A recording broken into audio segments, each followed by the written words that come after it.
салом алейкум тамошобинои азиз, дӯстои гиромӣ. ҳоло боша мо бо бародар Зафар дар Шахристон ҳастем. ин табиати зебои ватана бинед. мо 1 сол шудааст ки ватан наомада будем. ина имрӯз ба сӯи душанбе рафтем.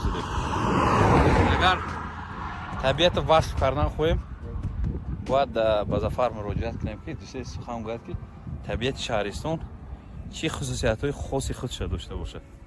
بهزاد جان، خوش اومدید به تاجیکستان و این مرز بومی خاک زیبای دیار ما خوش اومدید.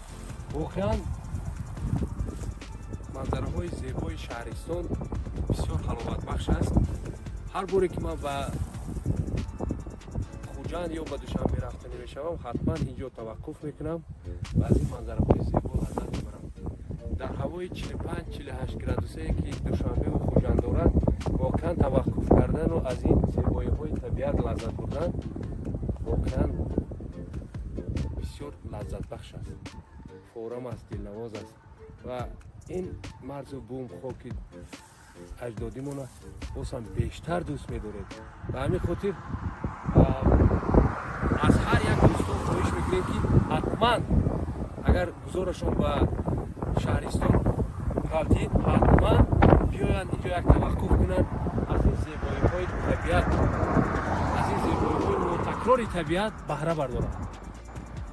تشکر زیاد زفر جان. اکوی ببینه اینه بینه گل بینه، گل لاله را بینه، گل جانو را بینه. اکوی این طبیعت اگر وصف نکنه چی میشه؟ این کوه‌ها بینه هر چیز. این طبیعت از کجا میاد؟ کوه‌های آسمان بوز، هوای تازه، از هوا آرام میگردد. وقتی وطن آمدید یک قوه دیگر برای آدم جمع میشود. بعد از که به خارج رفتید 1 سال ویتامین وطن میرسد. خب دوام بدیم سفرمونه. اگه اونجای جولی پیشه حتما